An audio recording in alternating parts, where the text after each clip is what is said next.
Picture this. You're standing in your kitchen, tears of joy streaming down your face. You just made the final mortgage payment.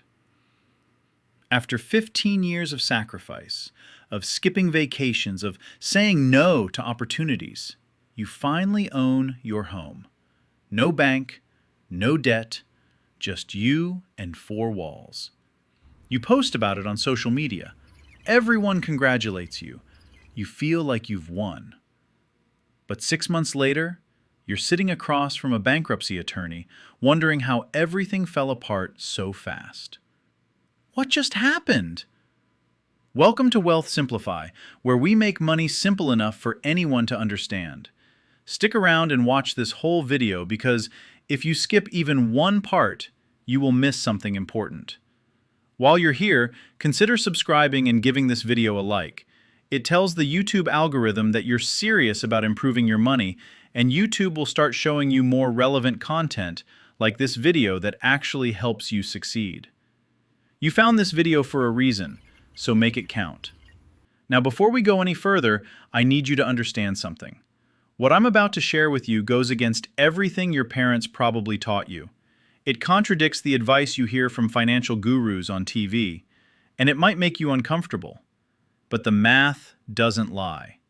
And by the end of this video, you're going to see why the decision to aggressively pay down your mortgage could be the single biggest financial mistake of your life. Let me tell you about Sarah. Sarah is a project manager making $75,000 a year. She has a mortgage at 4% interest. Her monthly payment is $1,800. But Sarah is disciplined. She's motivated.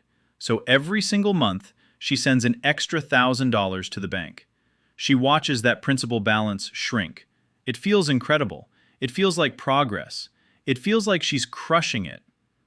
But here's what Sarah doesn't see. That extra $1,000 she's sending, it's vanishing into a black hole. It's becoming what financial experts call dead equity. Money that's locked inside her walls. Money that doesn't earn interest. Money that doesn't pay dividends. Money that just sits there, frozen, while the rest of the world gets richer around her. Now let me tell you about Marcus. Marcus has the exact same mortgage, same rate, same payment, but Marcus does something different. He takes that extra $1,000 Sarah is sending to the bank and he puts it into a basic index fund.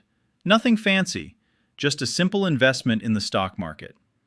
10 years later, Sarah has paid down a huge chunk of her mortgage. She's proud. Marcus? Marcus has built a portfolio worth over $200,000. Same income, same discipline.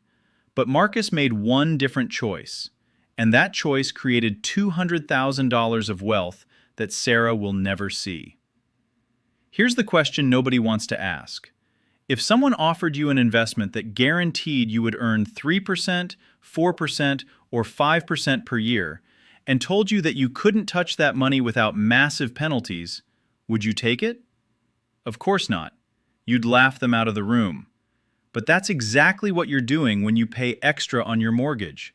You're accepting a guaranteed return equal to your interest rate, locking your money away where you can't access it, and hoping nothing goes wrong. Because here's the brutal truth. When life hits you, and it will hit you, equity doesn't pay your bills. Let me paint you a scenario. Let's say you lose your job tomorrow.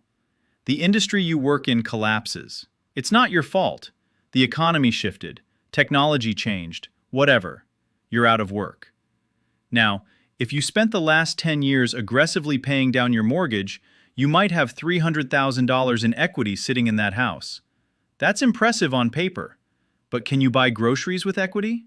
Can you pay your car insurance with it? Can you keep the lights on? No. You know what you have to do? You have to go to a bank and beg them for a home equity line of credit. And here's the sick irony. The bank looks at you and says, "Sorry, you don't have a job, we can't lend to you." You're sitting on a mountain of wealth that you can't use. You're starving inside a vault made of gold. What if you had kept that money liquid? What if instead of sinking it into the house, you had built a pile of investments you could actually access? If you lose your job, you sell a few shares. You cover your mortgage for 6 months, a year, maybe longer. You have breathing room. You have options. You have control. That's the difference between being house rich and being actually wealthy. One gives you a trophy, the other gives you power. Now let's talk about something most people completely miss: inflation. You've heard the word, you know prices go up, but do you understand how inflation completely changes the game when it comes to your mortgage? When you take out a 30-year mortgage, you lock in a payment. Let's say it's $2,000 a month. That $2,000 is fixed. It never changes. But the value of the dollar, that drops every single year. In 2025, $2,000 might feel heavy. It might be a quarter of your income. But fast forward to 2045, with just 3% inflation per year, that same $2,000 payment will feel like paying $800 in today's money. Your income will have grown, your expenses will have grown, but your mortgage payment? Frozen in time. This is the secret that rich people understand and broke people don't. The bank gave you valuable dollars in 2025. You're paying them back with worthless dollars in 2045. The longer you drag out that loan, the better the deal gets for you. You're essentially getting a discount every single year without doing anything. But when you rush to pay it off early, you're giving the bank a gift. You're handing them today's expensive dollars instead of tomorrow's cheap ones. You're volunteering to lose. Here's where it gets even crazier. Let's run a side-by-side comparison. Person A and person B both have the same mortgage, $2,000 monthly payment. Person A decides to be responsible.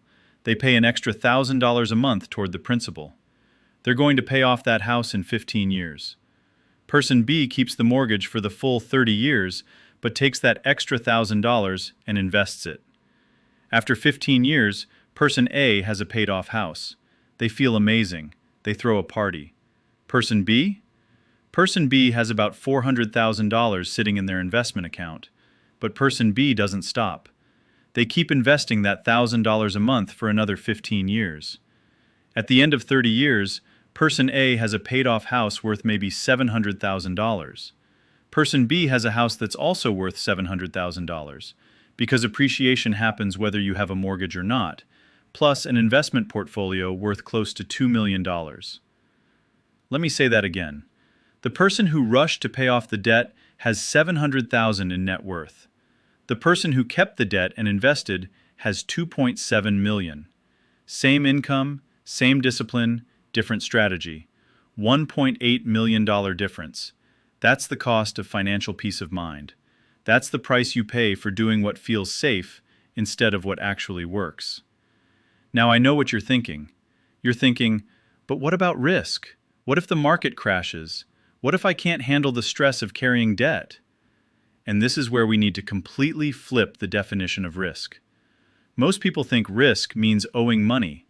I'm telling you, risk means not having access to money. When you pile all your cash into your house, you're actually creating risk. You're making yourself fragile. You're putting yourself in a position where one bad event, one job loss, one medical emergency can destroy you. Because that equity, you can't spend it unless you sell the house or borrow against it. And if you're in crisis, good luck getting approved for a loan.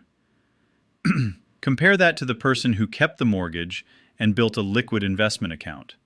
If something goes wrong, they have a buffer. They have runway. They can survive for months, maybe years. Who's actually safer? The person with the paid-off house and $5,000 in the bank, or the person with the mortgage and $500,000 in investments? It's not even close. Liquidity is safety. Cash flow is safety. Equity trapped in walls is just an expensive illusion. And here's something else nobody talks about. When you own your home outright, you become a target.